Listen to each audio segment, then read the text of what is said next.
Welcome to the Where Shall We Meet podcast. Our guest this week is Rutger Bregman. Rutger is a Dutch historian and author. His books Humankind, A Hopeful History, and Utopia for Realists, and How We Get There were both Sunday Times and New York Times bestsellers and have been translated in 46 languages.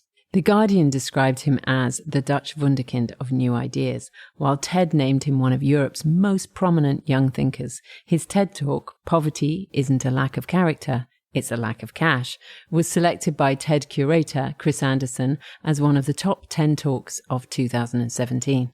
He studied history at Utrecht University and the University of California, Los Angeles. Initially considering a career as an academic historian, Rutger instead ventured into journalism. He began his career at the Dutch newspaper the Volkskrant before moving into the independent journalism platform the Correspondent, for which he wrote for 10 years. In 2024, Rutger co-founded the School for Moral Ambition, a non-profit organization inspired by his latest book, Moral Ambition. The initiative helps people to take steps towards an impactful career. We talk about not resting on one's laurels, Individual versus societal responsibility. How just being decent isn't enough, The value of harsh feedback. when is the best time to make people morally ambitious, Pragmatic alliances. noble losers, aka social media activism, Effective altruism. the School for Moral Ambition. Let's get moral. Hi, this is Umid Ashtari. And Natasha McElhone. And with us today we have... Rutger Bregman. Thanks for having me. Thanks for taking the time. It's really great to have you. We're both fans of your books.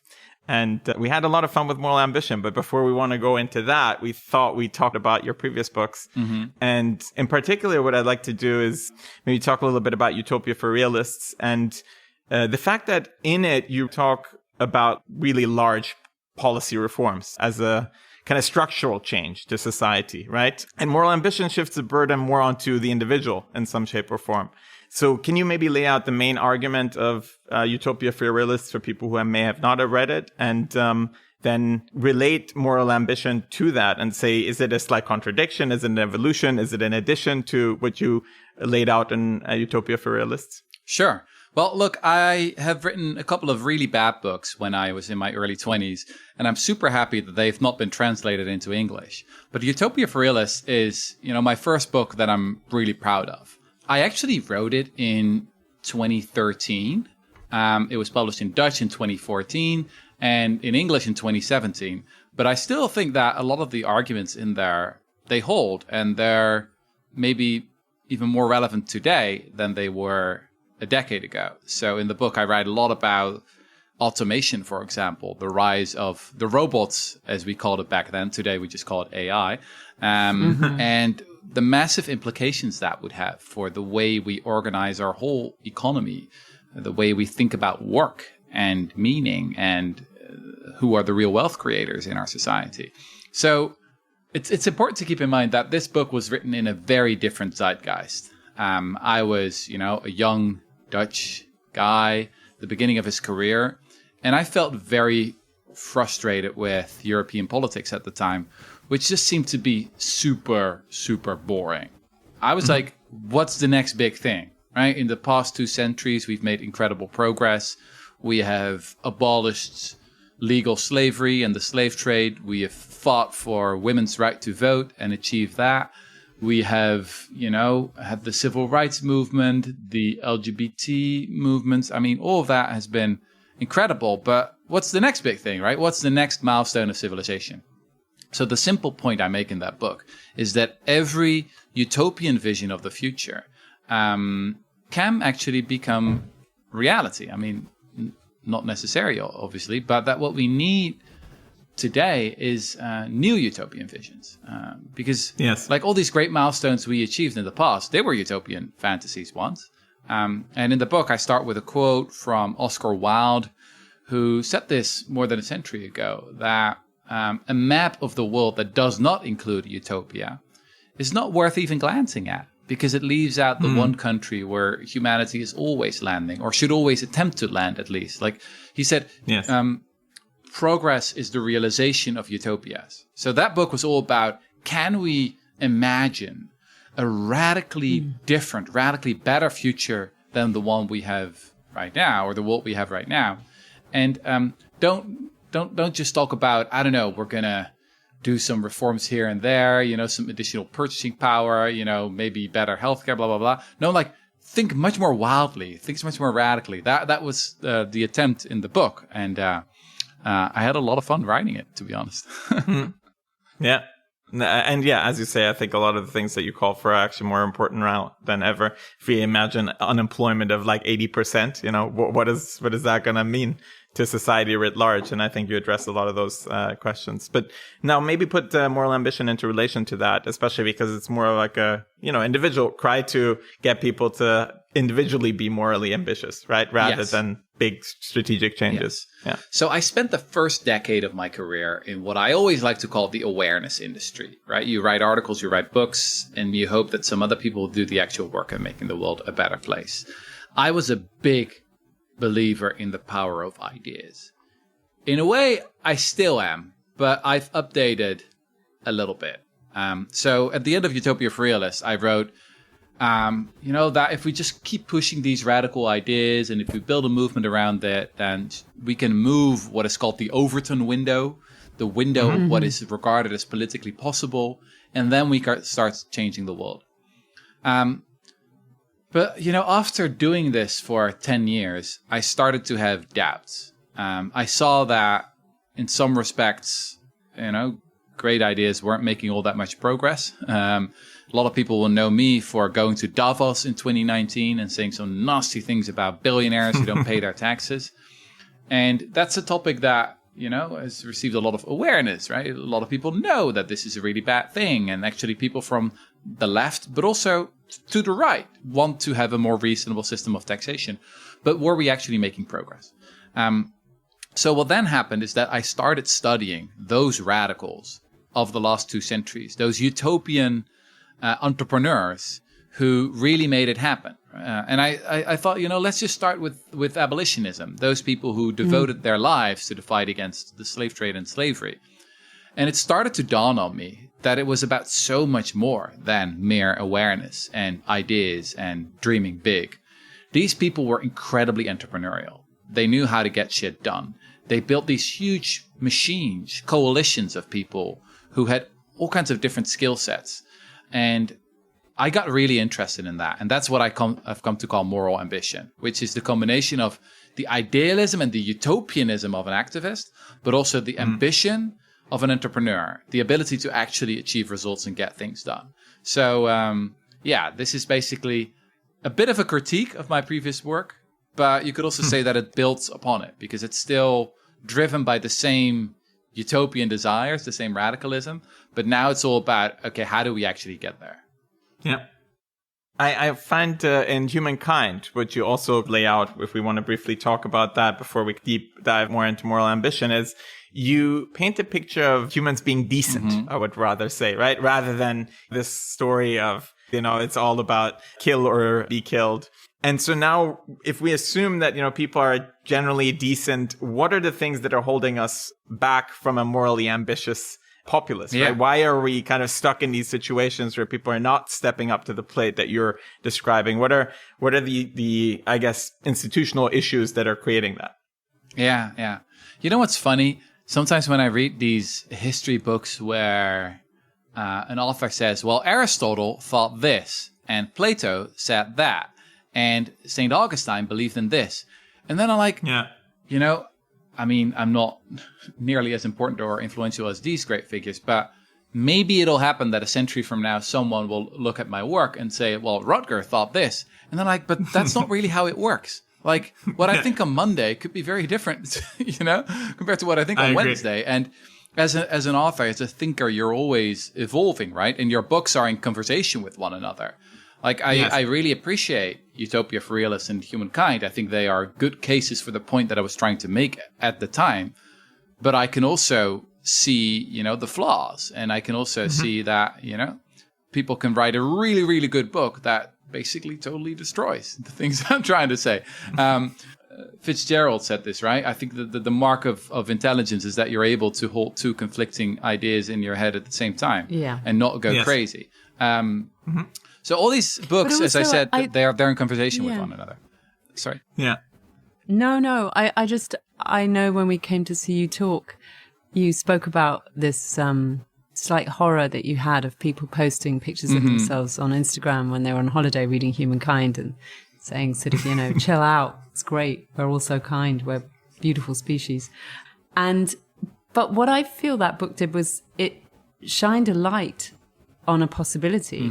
So you were talking earlier on about utopias, but for me, dreams, they don't have to be destinations. They can be motivational. And I feel that Humankind was incredibly motivational. And now you've given us a handbook which is quite prescriptive, but how to get there, I suppose, and how to live in an engaged and sort of active way, actually make this stuff happen. Also, another question, I guess that wasn't a question. That was a defense of the process. Coming to your defense.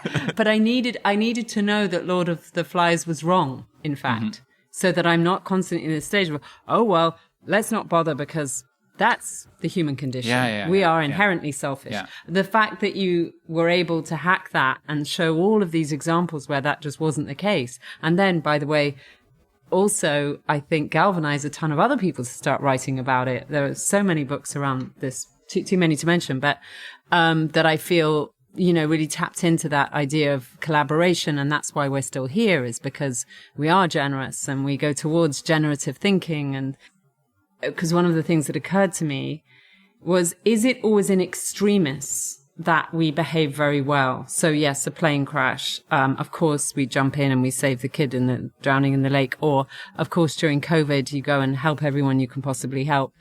But on a day-to-day basis, how do we tap into this inherent goodness in us and this desire to? Because my argument is it makes us feel good to do it. Remain with the selfish thing. It makes us feel really, really good to be helpful. But your argument is, in moral ambition, it's quite frightening because nothing's enough. You just keep coming back with more and more and more and more demands. And I'm worried that's going to put people off. Yeah. Well, look, there's so much to say about this. Let me try and not give a too long answer. But we got to start again with Utopia for Realist, where I was making these radical points, proposing something like a universal basic income, for example. Like, hey, can't we abolish poverty by just giving everyone a monthly grant that's enough to pay for your basic needs? Now, the standard classic objection against that is this is not going to work because people are selfish, because people are lazy. They're just going to spend it on booze. They're going to watch Netflix all day, and then the whole system will collapse. What I realized after I published Utopia for Realists that I needed to dig deeper, that all these ideas that I was excited about, basic income, but also a much shorter working week or a different way of doing democracy that is much more participatory, it all relied on a different view of what humans are really like. And I realized that I had a pretty positive view of human nature that was just not shared by most people. I thought that most people deep down are pretty decent.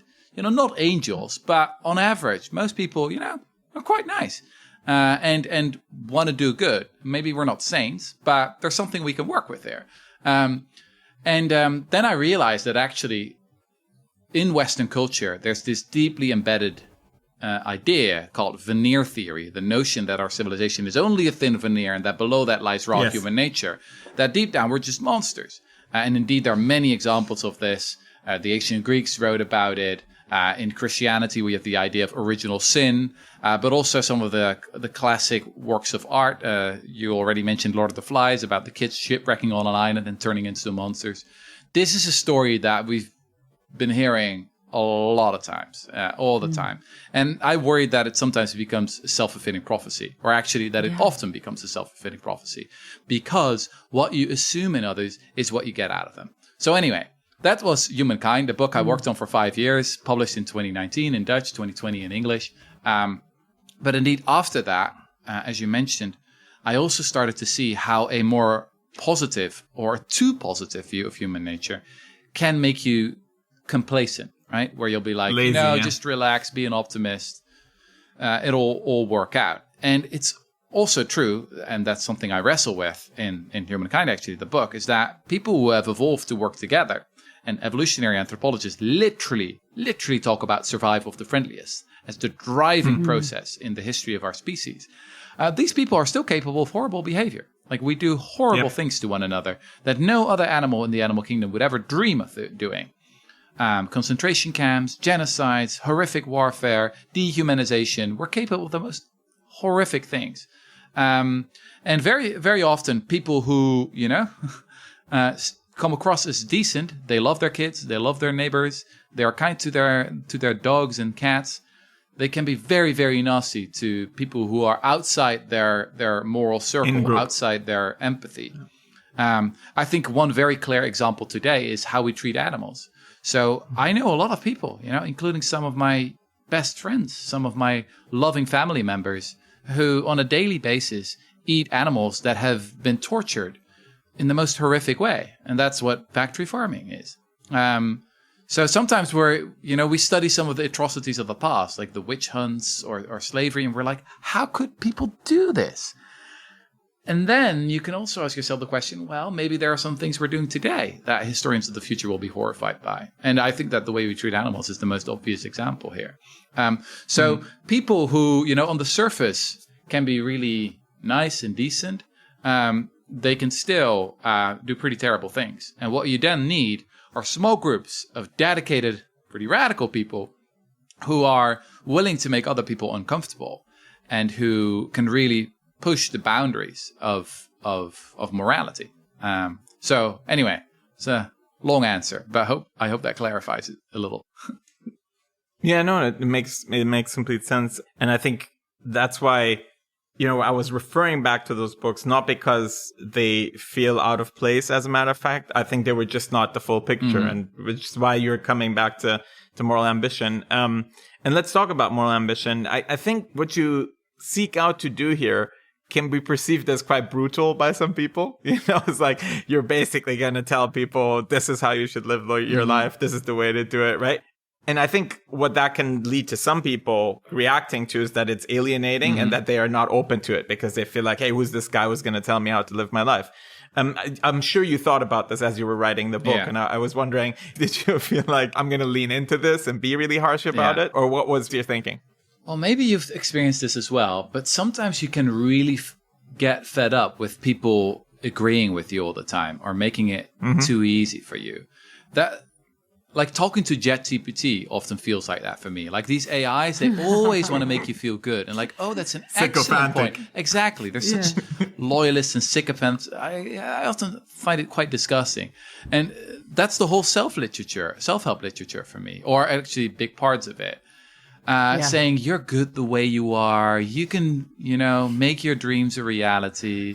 I believe in you. And I was like, well, maybe I don't believe in you. Right? Maybe you're not good the way you are. Maybe you're not working hard enough. Maybe you're just a lazy.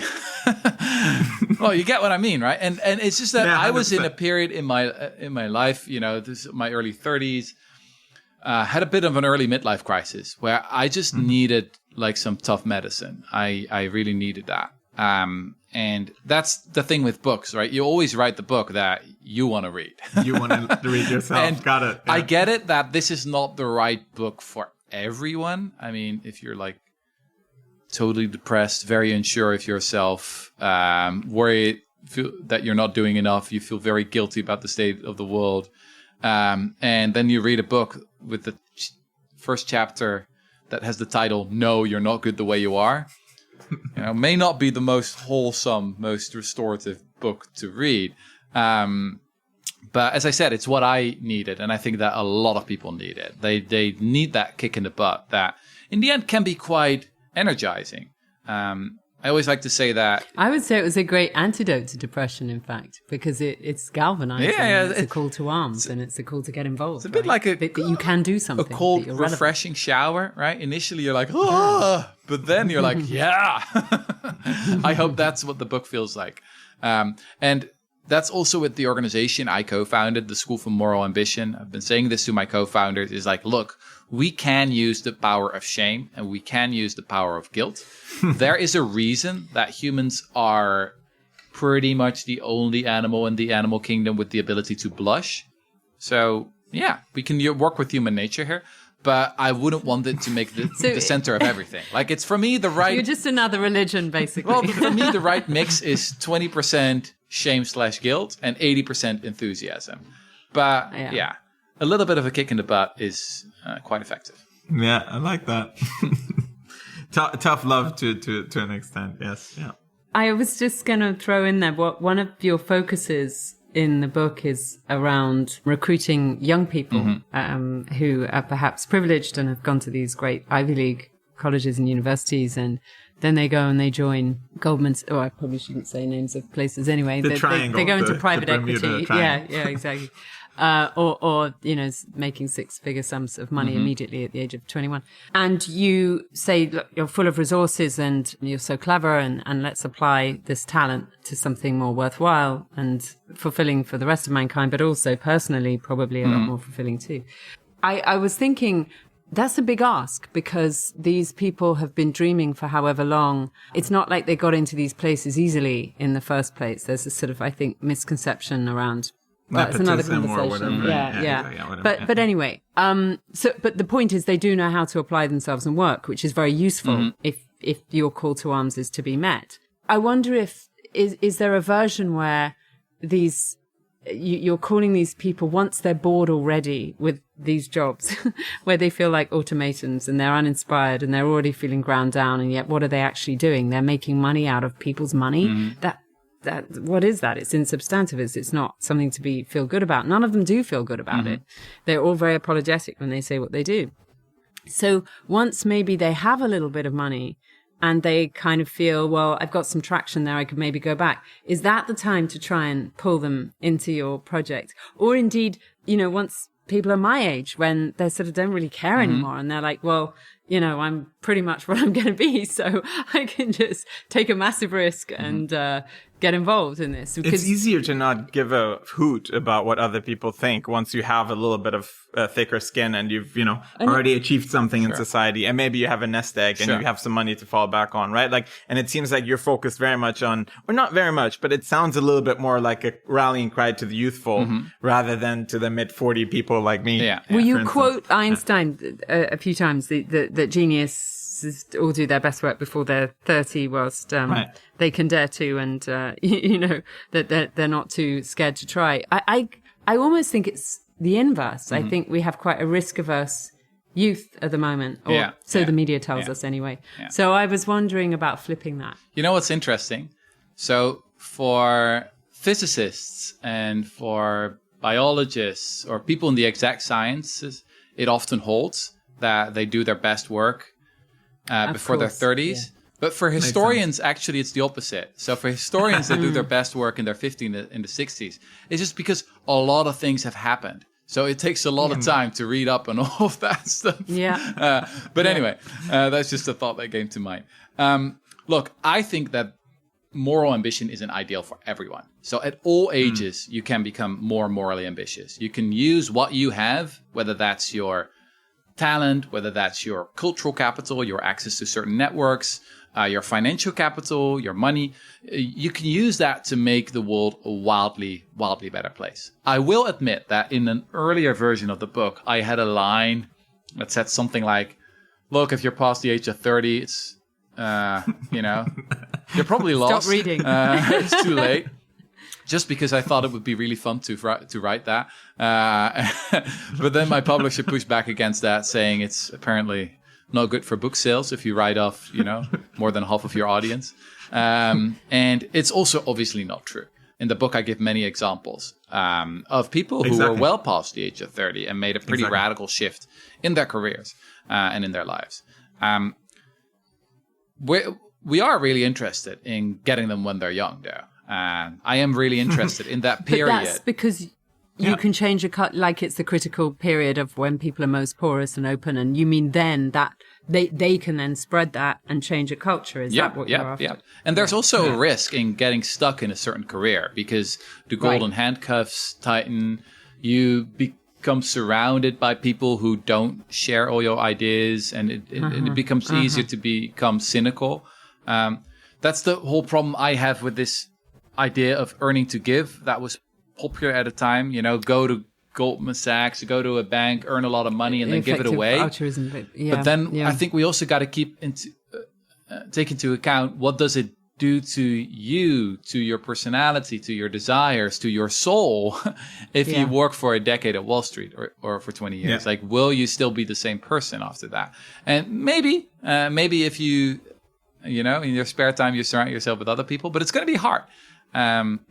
So I'm really interested in the allocation of talent. Ever since I wrote Utopia for Realists, like in all my 3 books, I have that same line from someone who worked at Facebook and said, the best minds of my generation are thinking about how to make people click on ads. So it's the thing that I keep coming back to. Like, on the left, people are very interested in the redistribution of money, which is also happens to be an interest of mine. But maybe I'm even more interested in the distribution of talent. Like, what do the most talented people actually work on? And today, a lot of talented people go and work, you know, at companies where they create spreadsheets for shareholders that they don't really like. They make products that they don't really believe in. They let us click more on ads. While in an alternative reality, they would be working on the most pressing issues. And that is what moral ambition is. That's also why we founded the School for Moral Ambition. We think that the most driven, most entrepreneurial, most talented, the smartest, brightest people should work on the most pressing challenges that humanity faces. And currently, that's not the case at all. So there's a lot of work to do there. And this book and also the movement we're building is an attempt to change that, to redistribute a lot of talent to causes that are super important. Yeah. And I think you're absolutely right. Obviously, there's when you are spending a decade in an industry, you may have already made some concessions to your own moral standards that are hard to pedal back from, as well as you bought into wholesale philosophy that your peer group is now suggesting is the value system that you should be adopting and things that you should be chasing, that no longer makes it so easy to just jettison all that and get out. So, you know, when you get people before they're kind of fully formed, it makes sense. Let me ask you this. It feels like there is a lot of moral ambition around sometimes. You know, when you look at all these demonstrations, let's not talk about that super extreme Antifa people who need to burn Teslas, but like there's a lot of people who are basically on the streets. They're trying to kind of push back. So there seems to be some sort of ambition here, right? And I don't think that fully is necessarily the noble loser, which you bring up. By the way, it would be great if you explained that, because I love that notion. I think it's a spot on notion that I see a lot around. But not everybody is necessarily a noble loser. Some people are just trying to also affect change, but they're directionally pointing in various different kind of areas, right? And it may not be in an organization that's pointing in one direction. So how would you try to get those people into the fold? How would you feel like they should be spending their time? How can you get them into directing their moral ambition in the right way? So I think that too often we have a too shallow conception of what it means to make change. As I said, that was also true for myself. As I read Utopia for Realists again, the final chapter, it paints a too simplistic picture of what it actually takes. Like, oh, you can just be unreasonable and unrealistic, propose these ideas, build a movement, go out in the streets, say, we want universal basic income. And then, I didn't go into much detail on how that would actually happen. I think effective change makers are super interested in all the tools that they need from the toolkit and what it takes to build a whole coalition of people who, by the way, often disagree with one another on quite a few things, but can still agree, you know, to work for that same cause. And you need activists, definitely. You need people out in the streets. I think that's particularly important today in the United States. I recently moved to the US. I live in New York right now, and it's incredibly, incredibly frightening what's going on in this country. And it's incredibly important that people make their voices heard. I was super happy to see this massive No Kings protest, which was probably the biggest protest in the history of the country, bigger than the Women's March, bigger than Black Lives Matter. I was super happy to see the massive protests in Hungary recently, you know, that had actually been banned by the authoritarian government, by Viktor Orban. But it was like the big Pride March and probably also one of the biggest demonstrations in Hungarian history. So that's incredibly important. I wouldn't want to suggest that, you know, that's not what we need. But we have to note, though, at the same time that some of these big protest movements of the past decade, maybe BLM is the best example, have not really got us the results we desired, right? This was massive, like 25 million people participated, really huge. But then if you think in terms of policy change and legislation that has been passed, it's been quite limited. I mean, there were some changes on the local level, some police forces that changed their protocols. Quite a lot of that has now been rolled back in the new Trump era. But I think as change makers, we got to be obsessed with actually achieving results. In the end, it's not about how we come across, like what opinions we hold. It's not about our own moral purity. It's about actually improving the lives of the people who are currently suffering from poverty, oppression, and you name it. And indeed, if you don't do that, if you focus too much on how the activism feels for you and how you will be perceived by your direct peers, then you risk indeed becoming a noble loser, someone who's indeed very noble, but who just keeps losing. And we've sadly seen many examples of that. People who, for example, who refused to vote for Kamala Harris during the last election because she didn't say the right things about Palestine and Israel. And look where that got us, right? I think if you're really morally serious, then you're also willing to make trade-offs. And particularly right now in this country where I live, it's incredibly important to actually win elections. And that requires coalition building, that requires making compromises, that sometimes requires just shutting the hell up, right? Not saying certain things that you believe deep down inside, but that are just not very helpful, or may backfire even. So that's all super important. So in order to recruit, you need to find common ground, is your... Yes. And look, I wouldn't say like coalition building is everything. Like you can also go too far in the other direction where it's like, oh, like we always got to be agreeable. You can't be controversial. Yeah, sometimes you can be quite controversial, right? I think for some causes like also take the climate movement. I think there's pretty good evidence that Extinction Rebellion, with its very confrontational tactics, has achieved really good results, actually. If you talk to some of these best climate activists, including my mother, who, keeps getting arrested all the time. She's the only one in the family at 68 years old who keeps getting arrested. She would say, like, look, I'm not in the business of being popular. I don't care about that.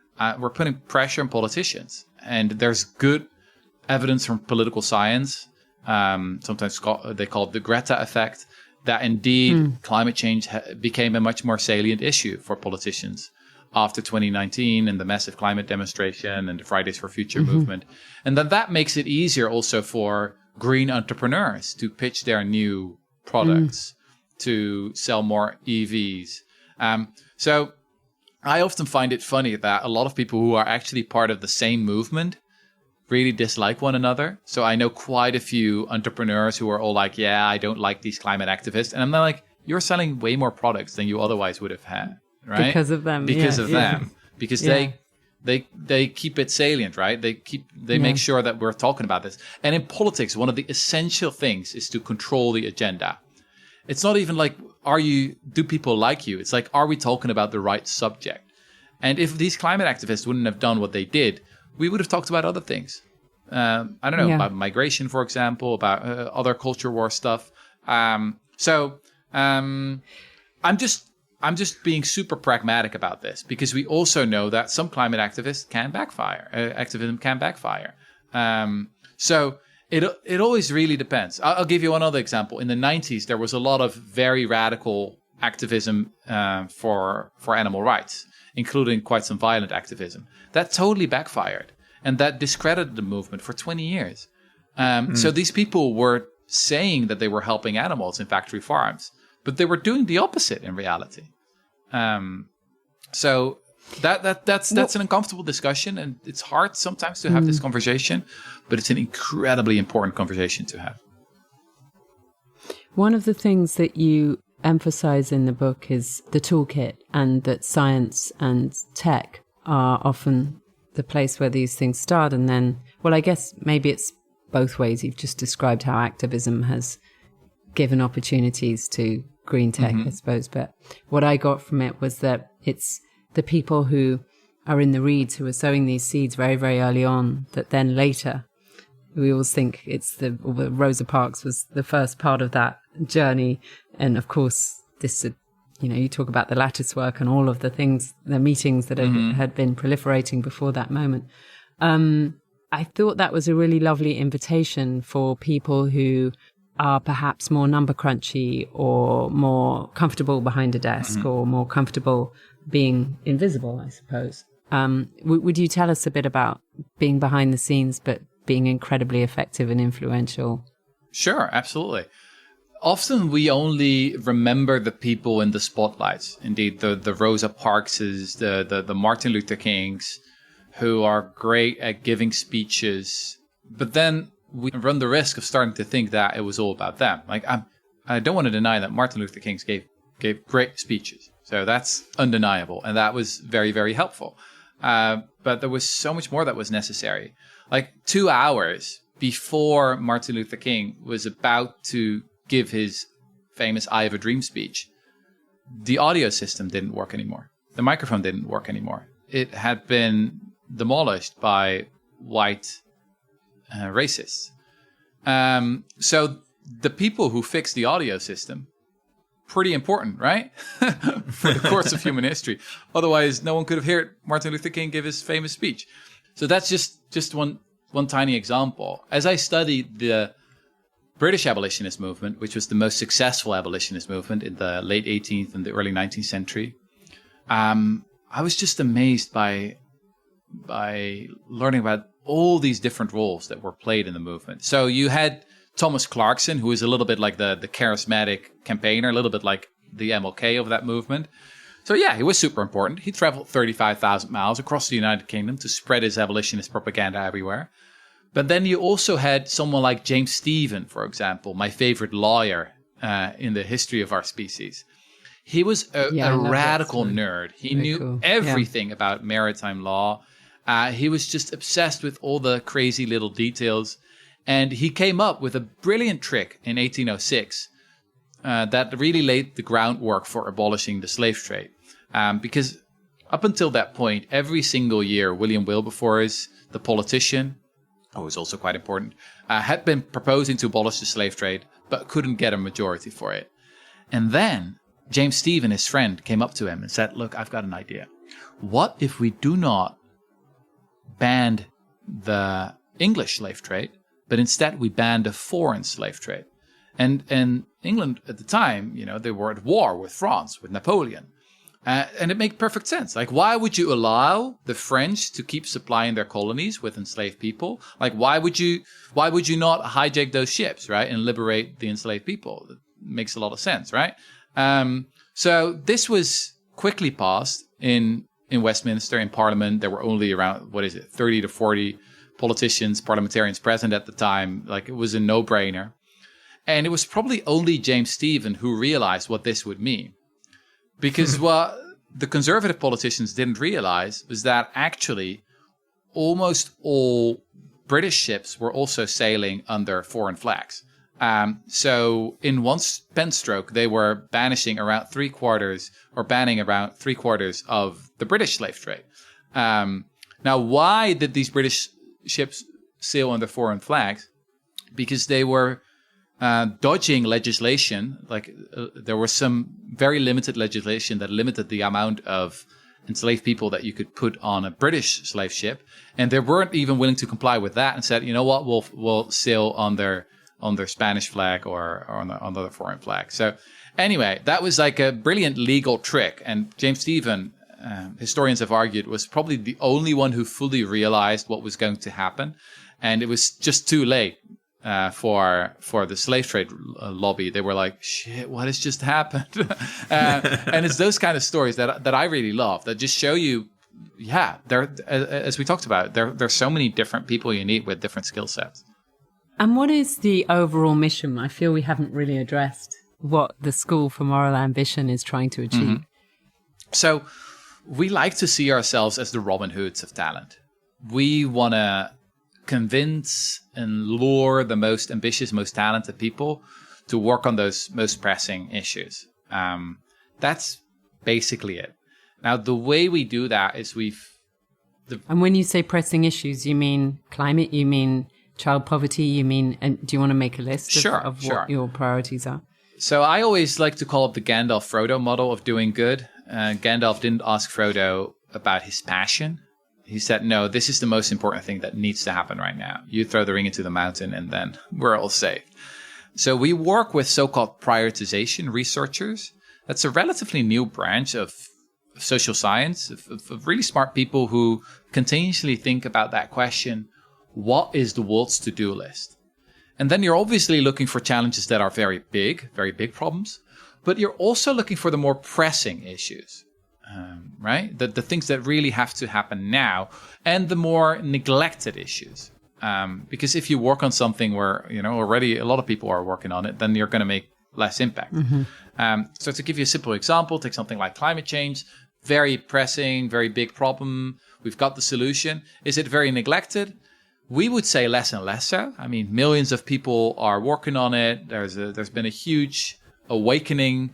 There are brilliant entrepreneurs. Clean electricity is, doing quite well. EVs are being adopted globally. But there are some really neglected aspects to the fight against climate change as well. And food is the most obvious example. That's about 20% of our emissions, mostly meat and dairy. And we've been making very little progress here. It's also controversial. Most people like to ignore it because most people, they really like eating their meat and their dairy. So we've chosen that as one of our cause areas. That's the model we work with. So you can go to a lot of schools or to a lot of career accelerators or incubation programs, and you come there with your own dreams and desires. For us, it's very different. We're like, no, we don't give a shit about your passion, to put it bluntly.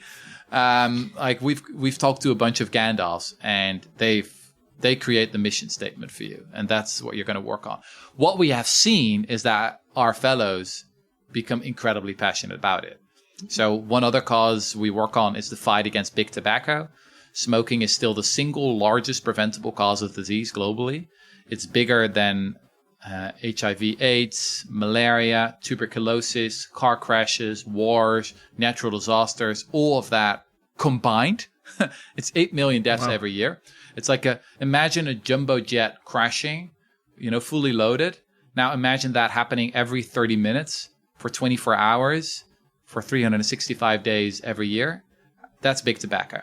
How do you know that? Where's the data for that? How do you separate that from air pollution, let's say? There's a fantastic website called Our World in Data that collects data on this stuff. And there's a lot of research that has gone into this question. Like, it's obviously not super easy. It's not like an earthquake where you can just, you can just do a straightforward count where you can see, okay, so many people have died. But even with natural disasters, it can sometimes be difficult, right?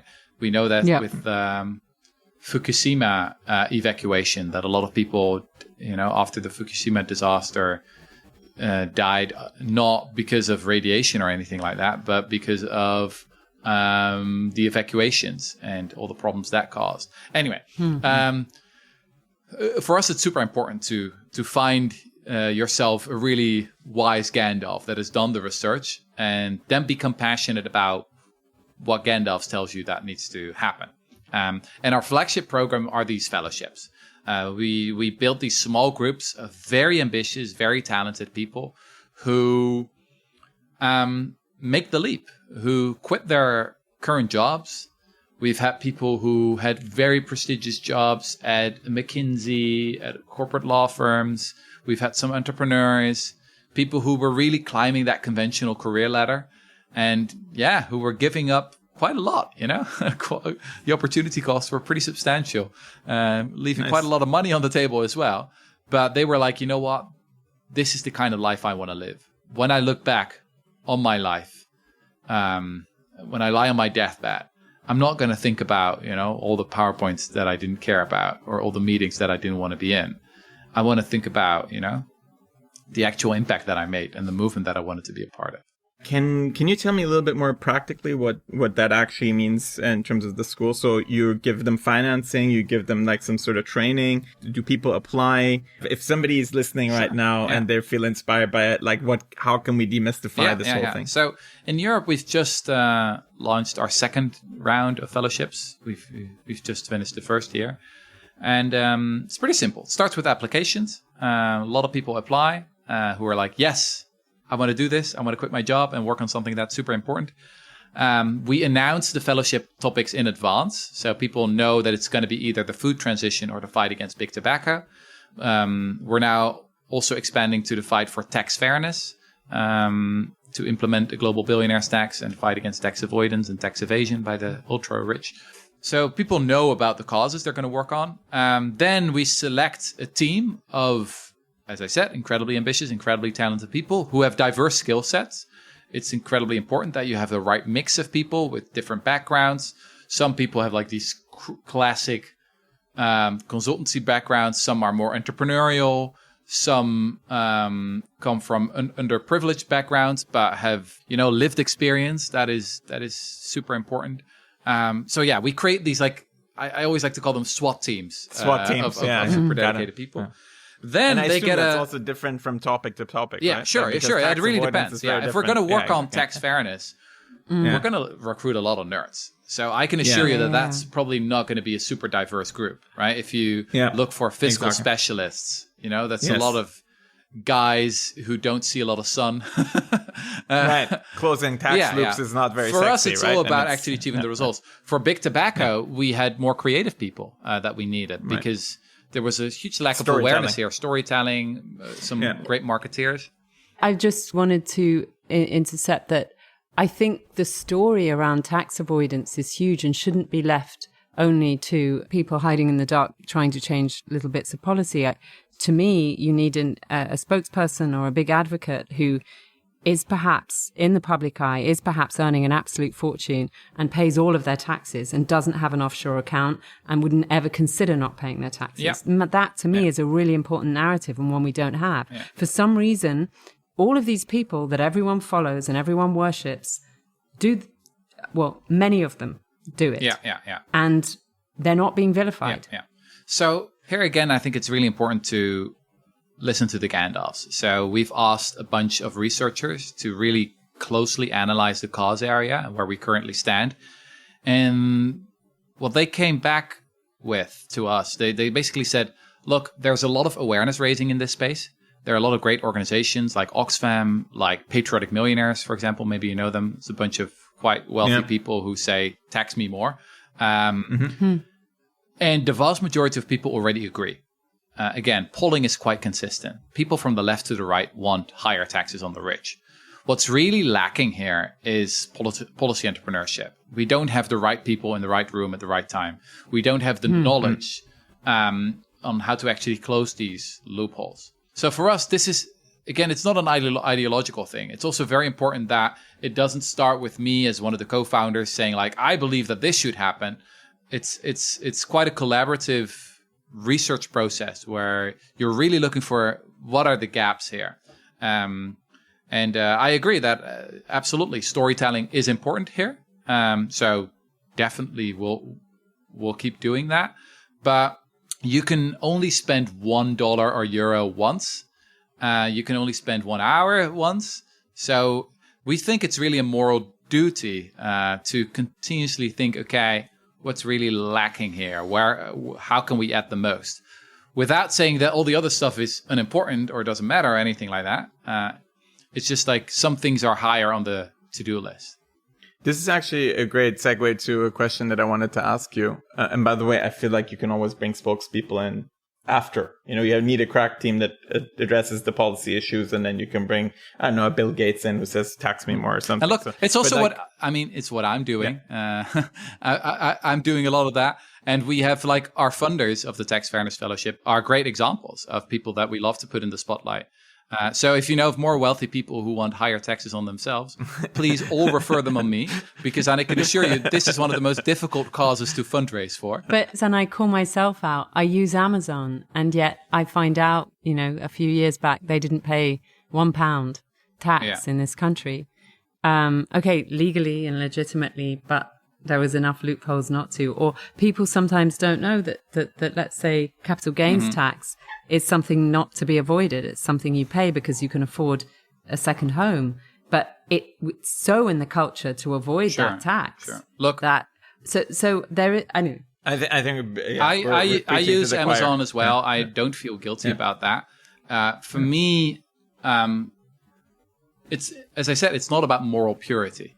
I don't think it hurts Amazon very much if a few very principled people say, you know, I'm going to avoid that company. I'm going to make my life more, much less convenient to avoid that. I think it's much smarter to use that same energy to try and, as I said, build a movement to actually make those billionaires pay their fair share in taxes. I make this point in the first chapter of the book about the environmental movement, that parts of it have become really obsessed with something like the environmental footprint, right? You don't fly, you don't eat meat, you don't have kids. At some point, you live in a tiny house with your vegetable garden. You've reduced your footprint to zero, and you might as well not have existed, right? And death is your highest contribution.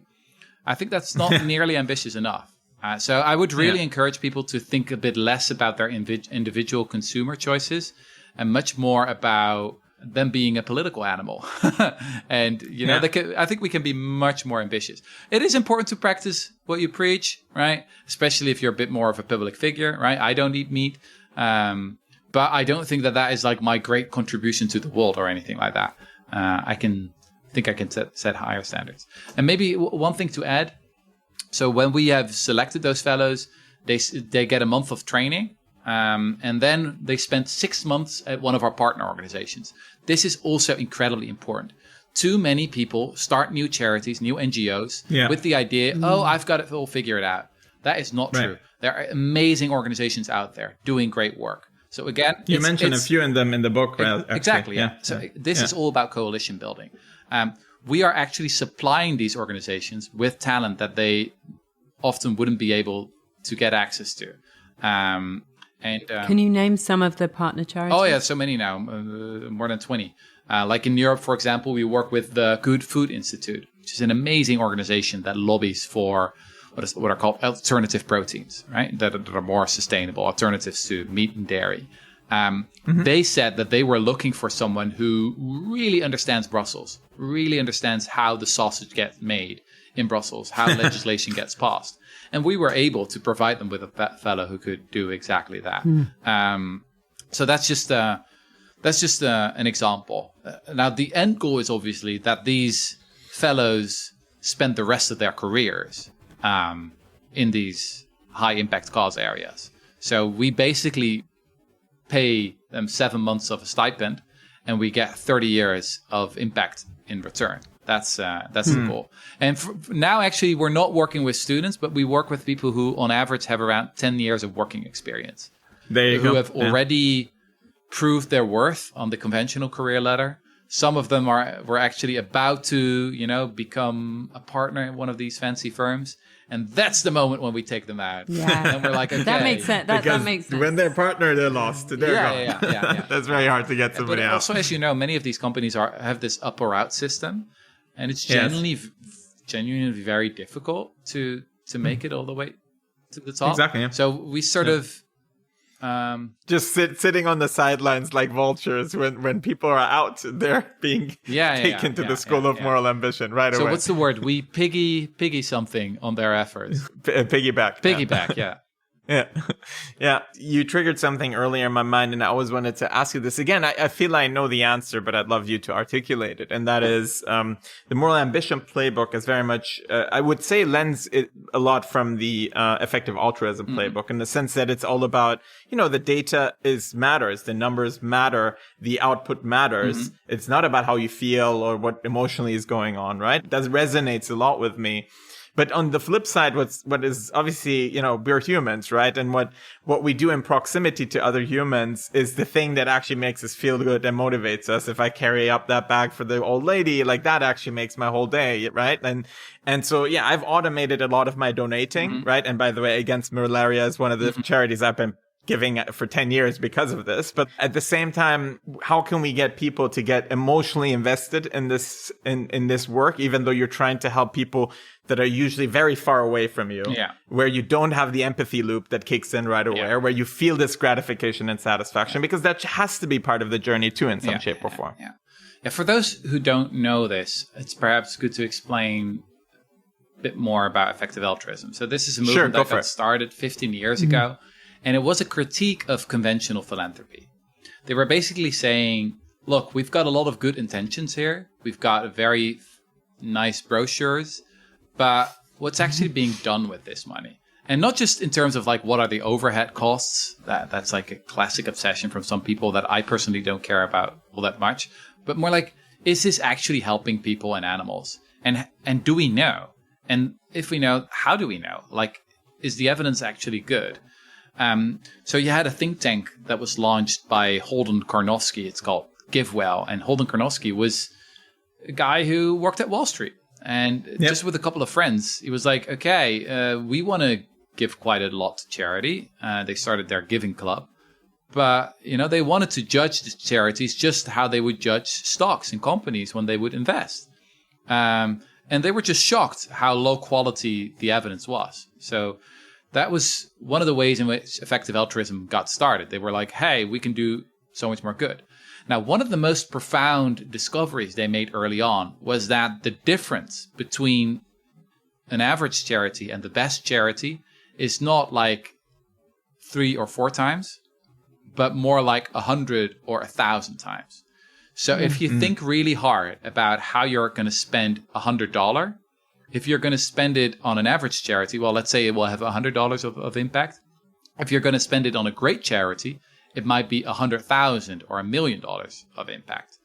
So that is incredibly important. And they would also actually argue that this is a moral imperative because, as we talked about, money is scarce, time is scarce. We can only spend every dollar or euro once. So if we can do more good with the same resources, then we should probably do it. One of their favorite examples was treating blindness. So if you train a guide dog in a country like the US or the UK or the Netherlands, where I'm from, it costs you around $40,000. And that is wonderful. I mean, guide dogs are awesome, and they are a great help to people who are visually impaired. The uncomfortable thing, though, is that for the same amount of money, you can heal hundreds, literally hundreds of people from trachoma, which is a disease that is quite common in quite poor countries, and that also leads to blindness. So if you have the choice to, let's say you can heal 100 people from blindness or help one person, what should you do? And I would say that, yes, you should probably do the thing that helps the most, right? Or to put it differently, why would you help fewer people less, right? Is that really better? So I think this was a really important and profound insight from effective altruism. But yeah, some people were put off by it because indeed it also almost became too rational. They developed all these spreadsheets, right? Sometimes it came across like as if everything can be calculated, which is obviously not possible. Quantifiable, yeah. To be honest, I think that the best criticisms of effective altruism are often from other effective altruists. Right. So I think that often media and people who haven't spent much time studying it present a very shallow and stereotypical view of what the movement actually is. And what I appreciated about it the most, honestly, when I encountered it for the first time, was the moral seriousness of these people. So if I go to a conference of some of my left-wing friends, I talk to a lot of people who are like, abolish the patriarchy, fight capitalism, fight the oligarchs. And then I look at what they do in their own personal lives, and they just live like, normal lives. They're part of the system. They don't. Yeah. And then I'm not talking about, their individual consumer behaviors, but just how they spend their time, right? And then I go to an EA conference, and I'm just amazed by how deeply morally serious these people are. You will meet many people who have donated their kidneys to complete strangers. So that's pretty cool. The one downside was that it seemed to be a quite nerdy movement that appeals to a certain group of radical nerds. I really don't think it's true that they're solely motivated. I don't know why you have this negative this negative connotation around nerds. Well, for me, it's not a negative connotation. It's just that it's not as inclusive that way. Therefore. Look, right? again, this is all about the coalition building. So, Yes. as I said, I spent a lot of time studying the British abolitionist movement. Initially, it was mainly the Quakers who were driving that movement. They were very weird. They were a little bit like EAers today. They were like this small Protestant sect who believed in radical equality of the sexes and of people. But they just couldn't get much stuff done because most people were like, okay, you're very weird, right? Outliers. The normies, weren't really enthusiastic about the Quakers. And what then happened is that the evangelicals joined the coalition. The evangelicals were much more charismatic, much more mainstream. And it's that moment when the abolitionist movement really took off. And I guess that's the realization I had in 2022, 2023, when we started thinking about the School for Moral Ambition, is that perhaps what the evangelicals were for the Quakers, that's also what we need for effective altruism. That some of these ideas are really powerful, but some people are just motivated by different things, right? It's not just pure altruism for many of us. It could also be just excitement or enthusiasm or the desire to be part of a cool group, right? I think we can use... we're both, right? Yeah, we're both. Sure. You just want the other one as well. For me, it's all of that at the same time. Like, if you ask me why am I working on this? Well, it's genuine empathy and compassion for millions and billions of animals and people who are suffering. It is vanity. It's like, I will admit that. I just... when I see my own name on a book, I like that. And I think that's true for many authors. It is also genuine excitement, enthusiasm. This is the coolest thing I've ever worked on. It is indeed the desire to work with other cool people, not to be boring. I was just joking about that the other day. I mean, imagine a documentary on Netflix that follows 12 fellows in the first few years when they work at McKinsey. I mean, that would be the most boring documentary ever, right? That would be great to treat your insomnia. You would immediately fall asleep, probably. Now imagine 12 of our Moral Ambition fellows, imagine a documentary like that. People who quit their jobs, take on some of the most pressing issues that we face as a species. The next pandemic, lead poisoning, factory farming, and you follow them, as they encounter all these challenges and they have their setbacks and they try to overcome them. I would want to watch that, right? It's much more interesting. So anyway, humans are mixed bags. And I think that's totally fine that we're motivated by different things. The kinds of people that you've described, even though you say, perhaps they went into banking and making money and McKinsey and whatever, and you pull them out after 10 years, if they don't get that promotion or if they're going to make a sideways movement anyway, let's say there's that cohort, then there's maybe the cohort that you managed to grab at the beginning who've just graduated and are very idealistic and want to change the world. And there must be maverick grain in all of those people to think differently enough to take a risk and to come and jump onto your ship, which is relatively new.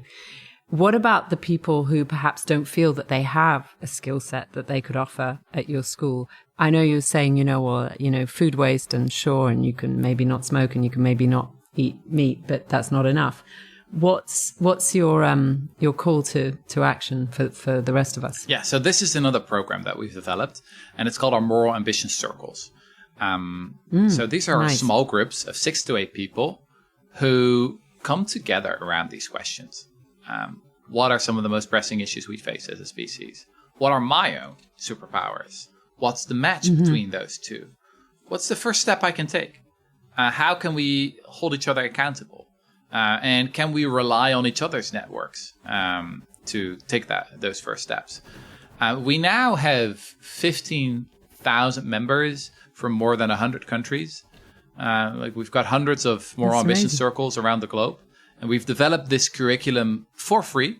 So anyone can do this, can go to our website, moralambition.org, start their own Moral Ambition circle, and start their journey. The way we look at it, it's a whole pipeline, right? People can read the book, for example, learn about Moral Ambition, or listen to a podcast like this. Then they can start a circle. Then maybe after that, they can apply to a fellowship. Because we do believe in the power of really thoroughly searching for talent, right? That is a real skill. And one of my co-founders is really good at that. But sometimes the best people find you, right? We've had that with volunteers as well. Just people knock on our doors and are like, here I am. This is what I can do. And I'm like, okay, awesome. And honestly, that's been the most exhilarating thing about co-founding the School for Moral Ambition, is just how many amazing people who have just offered, for free to help us out. We've got the most brilliant pro bono lawyers, the most brilliant pro bono marketeers, people, helping us to organize events. There are so many people with awesome skill sets out there. And sometimes the biggest difficulty we have is like channeling all that energy, because there's a lot of it. But that once again reminds me of the point that I was trying to make in Humankind, is that people are wonderful. Really, people are absolutely wonderful. Whenever we ask something like, hey, can anyone help us with this? We got like too many people saying, yes, sure, I can help out. I guess that's really the message for everyone. Anyone can be morally ambitious. And I'm also not saying that it has to go through us. There are many other awesome organizations out there. But if people are interested, moralambition.org, and start your own circle. Rutger, I really like all your books that you've written so far. And I know you said this is your last one because you want to actually be more practical. And I'm quite excited to follow the School of Moral Ambition to see where it goes. But I really do hope you have another book or two in you. We'll see about that. But yeah, thanks so much for taking the time. Appreciate you and what you're doing out there. Thank you so much. This was wonderful. Thanks for having me.